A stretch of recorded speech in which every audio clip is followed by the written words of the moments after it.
Members are loving ABMP 5-Minute Muscles and ABMP Pocket Pathology, 2 quick reference web apps included with ABMP membership. ABMP 5-Minute Muscles delivers muscle-specific palpation and technique videos, plus origins, insertions, and actions for the 83 muscles most commonly addressed by bodyworkers. ABMP Pocket Pathology, created in conjunction with Ruth Werner, puts key information for nearly 200 common pathologies at your fingertips and provides the knowledge you need to help you make informed treatment decisions. Start learning today. ABMP members log in at abmp.com and look for the links in the featured benefits section of your member homepage. Not a member? Learn about these exciting member benefits at abmp.com/more.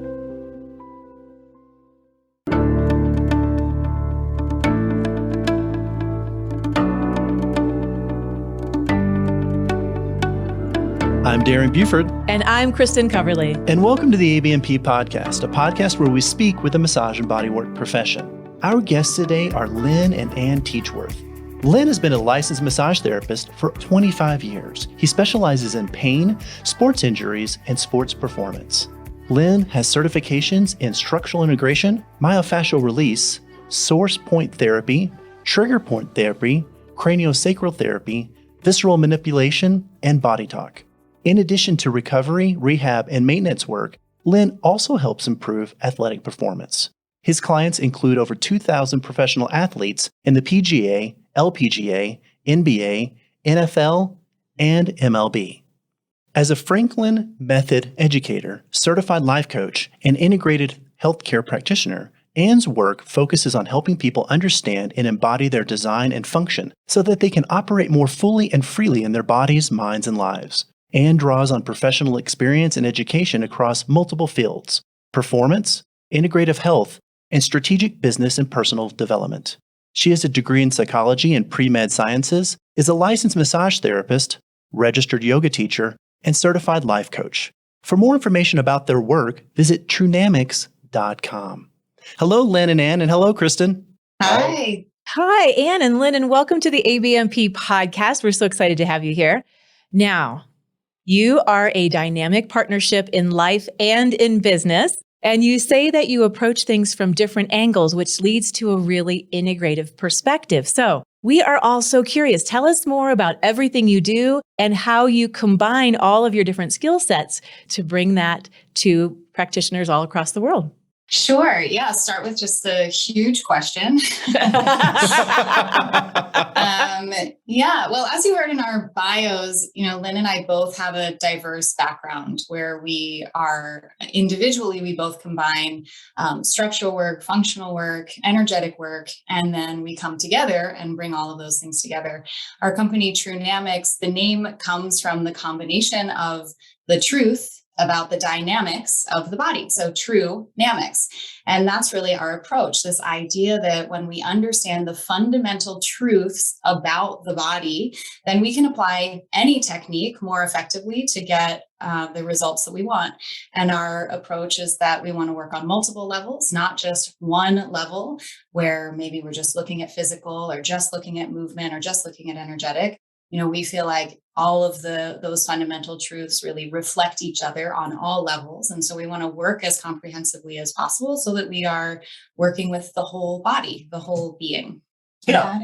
Well, yeah, of course. I mean, that kind of comes from our backgrounds, and how we ended up here, teaching for Trunamics is we did have that diverse background. And as for me, I grew up, my dad was a kind of a chiropractic research type guy and did a lot of applied kinesiology and SOT. So I grew up getting drugged around to seminars and the dinner table talk. Of course, I was the black sheep that wanted nothing to do with it and got a business degree. And then after graduating from the University of Nebraska, I moved to Dallas and had a horrible corporate job. But thank God a drunk lady rear-ended me. And then I was going to a chiropractor that was, got to see you 3 times a week and do the same thing over and over. And I was like, Dad, what is this? And he's like, well, that's mostly what's out there. But so my dad wanted me to find somebody to do tissue work. And the chiropractor ended up sending me to a Rolfer. And I walked in there going, okay, this is going to be stupid. What's this? And walked out and went, mind blown.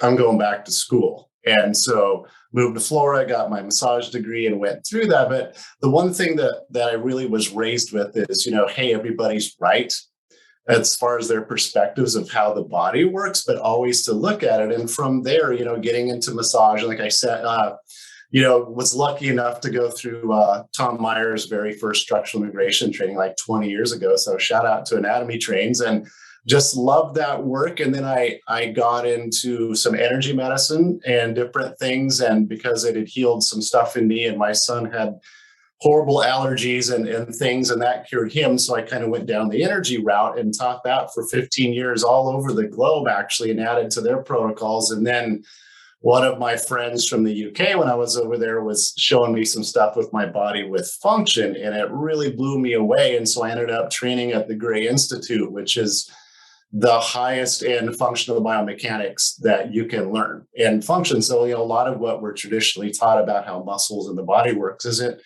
all that correct sometimes. So I went and plowed into another 1,000-hour training, but it kind of came out, how we kind of teach in Trunamics, just saying, hey, God kind of created us on 3 levels. We have a physical body, we have a functional body, and we also have an informational level. Everybody calls it energy medicine, but it's really just information. And as therapists, a lot of time we're just taught to work on one level of the body. And, whether it's just, hey, we're releasing fascia. Okay. And so Ann and I started to notice it's like, well, a lot of people don't do function, and she's a Franklin method educator. So she's all about function and embodiment. And so that's how we teach the anatomy. But we saw a big gap in massage therapy where everybody's still, and there's nothing wrong with this. I'm not saying everybody that teaches everything is great. And it's not like we, came up with anything new. We're just combining the best of structural body work to really look at, instead of trying to create better posture, or relationships that way, which, doesn't always help with pain. We try to help the body have better structure, but to create movement. And so, and also looking at sometimes there's emotional patterns in there, congested energy, things that can bother. So we like to go in and really help people to say, hey, let's look at it from this level and also this level and that level. And that's, I think, why we've had a lot of success working with, a lot of professional athletes, because people want results. And whether you're just, you're just doing relaxation massage in a spa or super high-end sports energy or sports performance work, I think the more you learn and the more angles you can look at it, the more you can help people. And so we never want to stop learning. But Ann and I thought, well, nobody's kind of teaching this functional biomechanics of the organs and how a tight, large intestine can shut down your hip flexors, which will give you shoulder injuries and all that. So we thought, well, let's start kind of filling in this niche, especially in the sports and sports performance world, because it's, there's a lot of great sports massage teachings out there. They're phenomenal, but we wanted to add to it, hey, if you're an athlete in their shoulder shirt, is it because of their ankle or is it because of their hip? All of those things can be true. So we like to kind of teach more of the cause of why things are really happening from a functional perspective and a structural perspective and energetic, because, just getting results, you can't do the same protocol for every shoulder injury, so to speak. It's not going to work. Podcast listeners, we have a theme for today's podcast, and our theme is deepen. So, Lynn, this first question goes to you. How do we deepen our practice? Well, if we had 5 days to answer that question, we could go down there. I really think, and Ann will have a great answer to this too. But for me, I think really just trying to master our crafts, it takes a long time, and just really deepening our knowledge, because I see a lot of people that, at conventions and things that just go to the conventions to get their CEUs and things. And a lot of it is like, you should never stop learning, right? Just a lot of people, well, we just take the class to get our CEUs, but it's kind of like any profession. If you want to be good at it, you have to have a passion for it, and the learning never stops. So I think just being open-minded, and a lot of us can tend to put ourselves in, I just do cranial sacral therapy, or I just do structural integration, and that's all great, but you're missing out on a lot. So I think by deepening is looking at different modalities, different different therapies, different opinions of how the body works to really do that. And of course, getting the work yourself is really key. I know for me, Anna always kind of chides me because I can be a little closed-minded and, oh, this is the best thing and that's the best thing. In fact, I just took a pranic healing class for the first time last month. And, I do source point therapy, body talk, Ewan method, whatever else. I don't even know, source point therapy, all these energy things.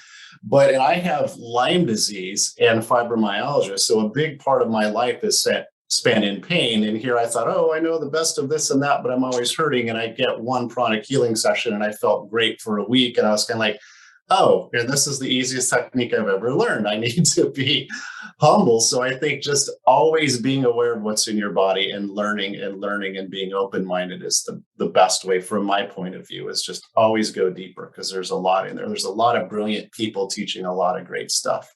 Yeah. And for me, it's twofold. There's one aspect, which is a big part of our education, which has to do with understanding the design and function of the body more. So we don't focus on fancy techniques. I don't think advanced work is based on some special technique or protocol, though those are valuable and helpful, and I'm glad people develop them. But step one is deepening your experience in your own body of anatomy and function. Like, really, do you know and sense and feel where the muscles are, how the joints articulate, how they're working relative to each other? And then when you have that clearer, more embodied sense, you're able to assess and address your client with that clearer understanding. And that's the information that's in your hands.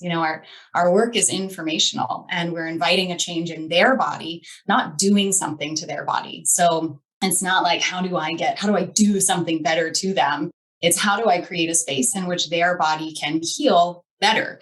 So my first job is to get clearer on understanding how the body even works. So, a lot of our work is focused on that, like really specifically understanding anatomy, muscle function, design, joint, organs, exactly where they are, organ ligaments, all of these things. And that applies to energetic anatomy also. The more you know, the more information that's in your hands that you are offering your client's body. And then the second factor is the breadth of your knowledge. So I use the analogy of a radio, like tuning the dial to a different station. And if you only have one main focus, you have one station you can tune to, one way to view the body. Like, great, I'm looking at them, I'm going to look through the muscle lens, that's it. But if you've studied visceral work, and you've done energetic work, and you've done multiple modalities that are structure focused, and you've done study that's functional focused, then you have all of these different dials that you can tune into as you are observing your client. Or another analogy would be like, it's, adding more instruments to your orchestra. Like, yeah, I can play really great on the guitar by myself. Actually, I can't, but one could play really well, like have a little jam session, but you add more instruments to that and suddenly you have this rich experience. And so as a therapist, the more lenses you have, the more modalities you have to draw from, then you're integrating all of those things to create this rich, robust experience that's going to be able to meet the client exactly where they are. No one thing is going to be able to do everything for everyone. So the more we have in our toolbox and the more agility we have with applying those things, then the more opportunity we have to produce dynamic results with them. Let's take a short break to hear a word from our sponsors. Anatomy Trains is delighted to invite you to our in-person fascial dissection workshop, May 30th through June 3rd, 2022. We're excited to be back in the lab with Anatomy Trains author Tom Myers and master dissector Todd Garcia in Todd's Laboratory of Anatomical Enlightenment in Boulder, Colorado. Join students from around the world and from all types of manual, movement, and fitness professions to explore the real human form, not the images you get from books. Visit anatomytrains.com for details.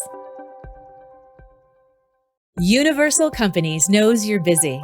So stop searching around and get all of your massage and bodywork products, supplies, equipment, and education in one place. Universal Companies. With 40 years of experience and professionals like you on staff, you can trust your needs will be met. Explore the website and go to universalcompanies.com/ABMP for a special discount just for ABMP podcast listeners. That's universalcompanies.com/ABMP. Now let's get back to the podcast. So, Lynn and Ann, when you're trained in that many modalities and that many approaches, how do you know where to begin? Like, do you have your own set protocols that Trunamics has developed or that Lynn and Ann have developed? Can you tell us just a little bit what happens when you're meeting with clients for the first time and you're trying to figure out where to begin? Right. I think, and that's a wonderful question. I think, we're not a big fan of protocols. I mean, I think it's important to learn a protocol when you're first like, oh, how do you treat a shoulder injury or something? But that's okay. There's a lot of that out there. But like in a lot of our classes, we're more interested in teaching people how to think about things. Like Ann said, yeah, we're not going to give you a big protocol. Of course, we'll give them to you. But I think the protocols that are important are what you're thinking at and what you're looking at. And so for me, I have a super busy practice, and sometimes it can be stressful if you have, an NFL player. Somebody's like, hey, I hurt my ankle. I got 2 days, things like that. And so you really have to take a step back and look at it. So, and that being said, I think, what is it that people are coming to you for, right? Because a lot of our students have said, it's like, oh, wow, after taking your classes, our competition isn't so much massage therapist business, it's the chiropractors, the orthopedics and all that, because, most of the time we have a better education we do on functional biomechanics and results. So we want to think about what we can do. So when a client comes into me, one of the most important questions I ask is, what's your goal for today? Because he might be like, oh, my neck hurts, my shoulder's a little bad, my ankle's bad. I go, well, what are your goals for today? What do you want to do? And they might just say, I wish my ankle felt better because I'm going to go on a run this weekend with my kids. I'm like, okay, so I know what their goal is. And then I'm going to put my lenses up, right? I'm going to say, okay, well, I'm going to do an assessment and see what their function's like. I'm going to look at their structure, and then I'm going to get them on the table and kind of do an assessment for there. And then based on what their goals are, I'll do that. So I'm either doing that way and kind of saying, okay, based on my training, what do I think the best tool is? Or also, I think the training in body talk, the energetic medicine modality was really important in the aspect of you're testing the body for what it wants, not like muscle testing. We have another way of doing it, and not testing for diagnosing them. Well, you have this and I'm going to do that, and therefore we'll do this. It's more about testing for priorities. Like, hey, body, I have all of these tools. Which one do you think is going to work best for you? And kind of go at that, because it's always very important to be humble and stay back, because, students are always amazed when they come in. It's like, well, what's it like getting everybody better all the time with this stuff? I go, well, it's not that way, right? I mean, I probably have about 85% results, but, and I'll tell you, there's days coming home from work and like, oh, why couldn't I get this person's, need to feel perfect? What's going on? Oh, I suck at this, all those things that we get. But I really think it's great to really address the body. And I'd be like, oh, flush out this meridian, or, oh, you've got an ACL injury. Where'd that come from? Oh, it's an abdominal lack of movement that's causing that. And so I think it's, having all of those tools and looking at that is kind of the key, and really knowing what your client wants, and then going and just throwing it against the wall. Okay, I cleared out balanced the lower leg for, where most knee problems come from. Did that help? What are you feeling? Okay, let's look at function. Now let's go there. So it's just trying based on what it is. And so, protocols are hard to do. It's just the protocol is, what are you looking for? So the humility to say anything goes. It could be anything. So that ankle thing could be gallbladder meridian. It could be the opposite wrist. It could be fear of moving forward. It could be right in the ankle. It could be retinaculum. It could be the talocrural joint, the subtalar joint. Like, anything goes. And there are all the things that I have that I'm holding in my toolkit. But then there are even things outside of my toolkit that I don't know. And those could also be the things for this person.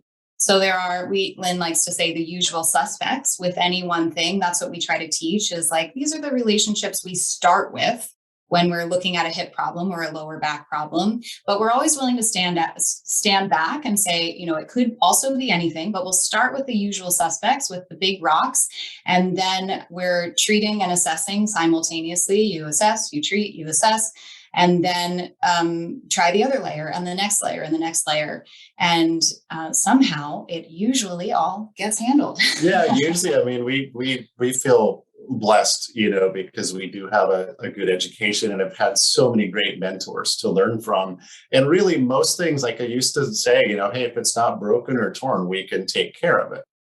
I'm curious, while we're talking about working with clients and our practice and our theme of deepening, how do you help clients deepen their experience in their session? So my work with the Franklin method, that's a somatic approach to improving function, basically using imagery. So it's a mind-body approach, and recognizing that our mind is very important in what's happening in the body. So if I think, tight muscles, tight muscles, tight muscles, those muscles feel tight and restrained. If I think flexible, loose, relaxed muscles, relaxed muscles, relaxed muscles, it's going to move in that direction. And even as a therapist, the words we're using are impacting our clients' bodies significantly. There's a little bit of I think, an addiction for therapists to go and like find the knot and then be like, oh, this is so tight. Isn't it tight? Do you feel how tight this is? Oh, it's really restricted here. And then clients go to another therapist. I have people come and they're like, my therapist said this is really tight. And then I'm like, well, what's your experience? They're like, I don't know. I'm not sure. Like, they're not actually feeling their body. They're taking what someone else is putting on their body. And so I do a lot of client education. Like if I'm going to talk about a muscle or a joint or something I'm trying to create movement in, I'm going to show them an app. I think we both do this, right? Like we have anatomy apps that we really like, and we pull out and we say, this is the thing we're talking about. Can you see how it would articulate like this? We use bone models. This is the muscle. This is how it relates to this other thing. And when you explain, like Lynn said, we teach therapists how to think, but we also teach our clients how to think and explain to them how they're sitting all day or how they are moving or not moving is impacting their body. And then they're like, why has no one ever explained this to me? That I cannot answer. I do not know why people go get hip replacements. I'm like, did they explain how the hip joint works? And they're like, no, not really. I'm like, I don't understand. So, I try to fill that in to educate them, not just where and what it is, but then how something moves. So we, in our trainings, we teach different functional stretches, functional movement. And then we also do functional embodiment, where we're having therapists feel what's happening in their own body. And then we do that with clients as well. So when someone, say they have a shoulder injury, and we can re-educate them, like, here's your scapula, here's how it's moving relative to your rib basket. Can you experience that movement? And then they have something that they can work with. Their nervous system has learned something new. If we're just pressing on people on a table, they might feel great for a few minutes after they get up and they walk, but then their nervous system is going to reinitiate all the patterns it was already using unless we re-educate them in some other way. So that the movement component with the mind, like, you can't just say, do this exercise, because then people just do an exercise with their original patterns. So it may or may not be accomplishing what you want to accomplish. So we have to actually re-educate the nervous system, engage the nervous system in just natural, neutral embodiment, design, function. And then maybe we give them an exercise, but really maybe it's just like, notice your scapula, be more aware, let's get it mobilized, something like that. Yeah, no, I agree 100% with Ann. And that's what a lot of our students have said. Their practice grows a lot after, because they're getting results, but they're like, wow, my clients love the fact that I explained how their body works to them. Because people come in, it's like, oh, my upper traps and back are really sore, and if you've had structural or functional training, you go, okay, well, don't go loosen it up, because it's the abs and the quads and hip flexors pulling you forward that they're fighting against. Go there first, and so when you have a client that's there, and I see this all the time, people blow out their ACL or ankle, and I'll say, okay, well, they've got you going through physical therapy. Did they explain to you how your knee works? They're like, well, what do you mean? I said, well, you're doing these exercises to create internal rotation. Did they explain to you how your tibia and your femur work?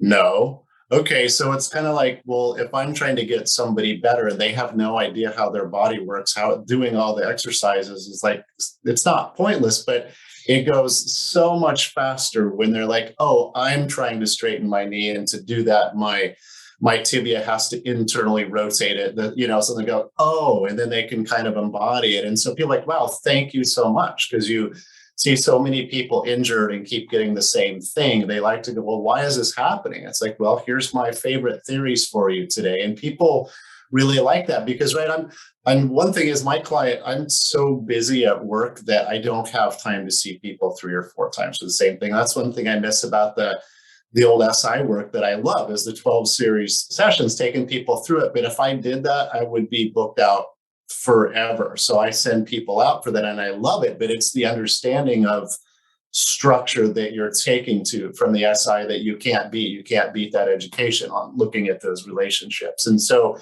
when clients feel like, wow, I left and I understand why my problem's happening, and now they almost kind of get mad, like, well, why didn't everybody else tell me this? I'm like, well, unfortunately, they don't know why. That's right. You can go to most people. Why does my elbow hurt? I don't know. Let's work on it. Well, it could be your hip, whatever, right? And I think that's the patient education or client education is what really helps people to get better. And the education is not the information. The No. education is the experience. Yes. Information is overwhelming for people. But when you give them an experience of what's happening, that's what's going to educate their body, not just their mind, so they can create change as opposed to creating tension, which is what a lot of corrective exercises will do. People will just create tension in order to execute something. Lynn and Ann, I think I'd be remiss if I didn't ask the next question, which I am sure our listeners would be curious about because you're the first person we've had on the podcast who works with professional sports teams and athletes. So my question is, how did that begin, right? And then how do you explain your work? Because I'm sure athletes and teams, I'm sure that they have a full lineup of people from nutritionists to physical therapists to massage therapists they work with. Can you just describe that a little bit?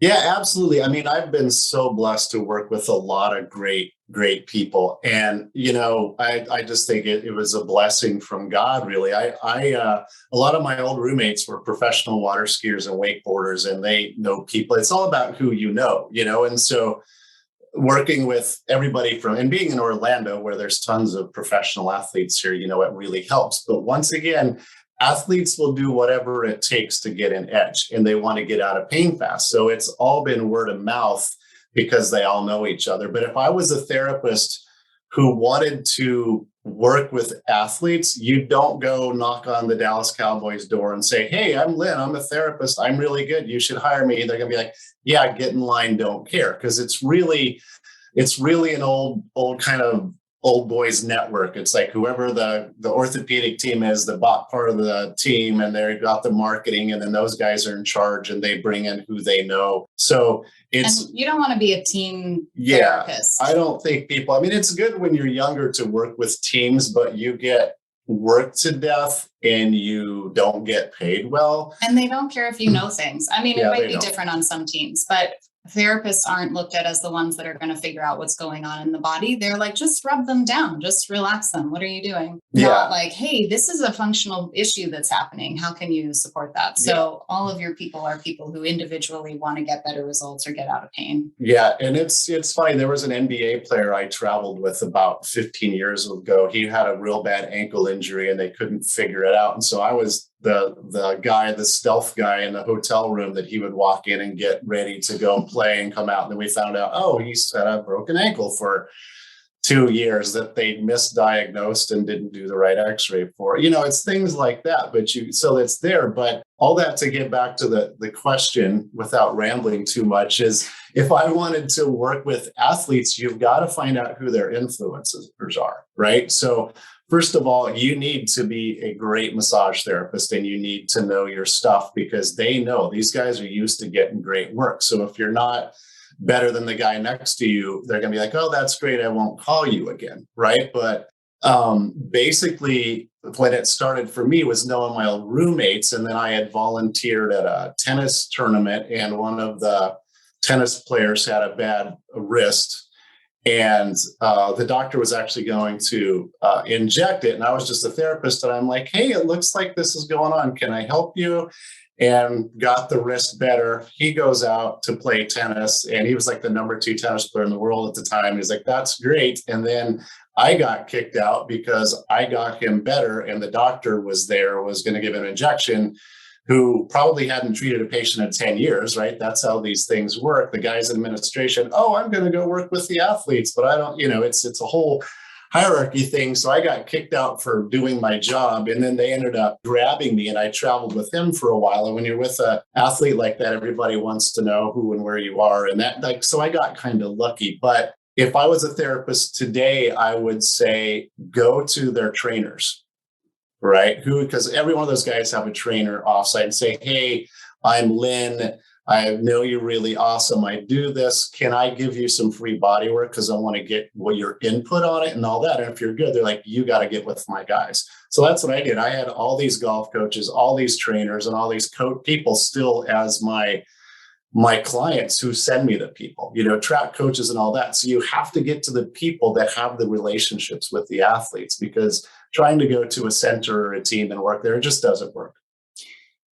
Lynn also has a very high level of belief in the work. Like, belief and confidence go a long way, and you want to have the skills to back it up. But he's unique in this way. And I mean, there are other therapists who are this way, but as I have seen him work, like, we can't go to a party without, if someone's there and they're like, oh, I've got a thing. He's like, bam, let's fix it. What have we got? Let me show you these 7 things. And then suddenly it's like a party trick and everyone's around. And then they like, come see this person, that person, that person. So and that just comes out of his genuine, like, dysfunction. No, there's a lot of that. Honey. Yeah, but like a belief in the work and a desire to help, and knowing that he can make a difference. And I think if you want to work at a more advanced level like that, you're walking through the grocery store and it's like, I'm seeing that pattern happening. I could make some sort of difference there. And like, you can't help yourself. It's not for everyone. Like, you have to have a really high degree of confidence and belief in the work and high level of education to work with athletes at that level. Ann and Lynn, you have shared such incredible information already about how we as practitioners, our listeners, can deepen our practices. What final thoughts do you have for us about ways we can do even more deepening going forward? Yeah, I think it has to do ultimately with knowing yourself. We've been given a certain education and other people's ideas and opinions, but you have to come back to who you are as a therapist, what work resonates with you, and then be willing to go deep with that work and trust that there are clients who are the right clients for you. You don't have to be everything to everyone, but deepening into the things that are most impactful and meaningful for you. The more you have experience of that on your own, in your own self, your own body, I think the more impactful we can be with our clients. So doing your own self-work, your self-growth, discovery, and then having confidence in how we share that, confidence and curiosity, how we share that with our clients. Yeah, absolutely. And I think, too, is just knowing, like Ann said, knowing yourself and deepening is just never stop learning, ever get content with what you know, and just try and get a little bit better every day in every aspect of your hands-on work in your business and your service that you're providing. Is just always find a way to do better. Yeah, the body is an infinite miracle. It's infinitely interesting and fascinating, and everybody has incredible stories to tell. And so we get to be a witness to that and help facilitate a movement towards wholeness. And so I think staying in that space of discovery and wonder and curiosity that's where it stays fun and interesting.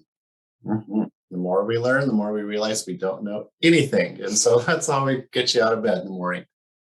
I want to thank our guests today, Lynn and Ann Teachworth. For more information about them and the work they're doing, visit Trunamics.com. Thanks, Ann and Lynn. Thanks so much for having us. Thank you so much for that incredible conversation. I know that listeners are going to be able to take a lot from that and apply it right to their practice.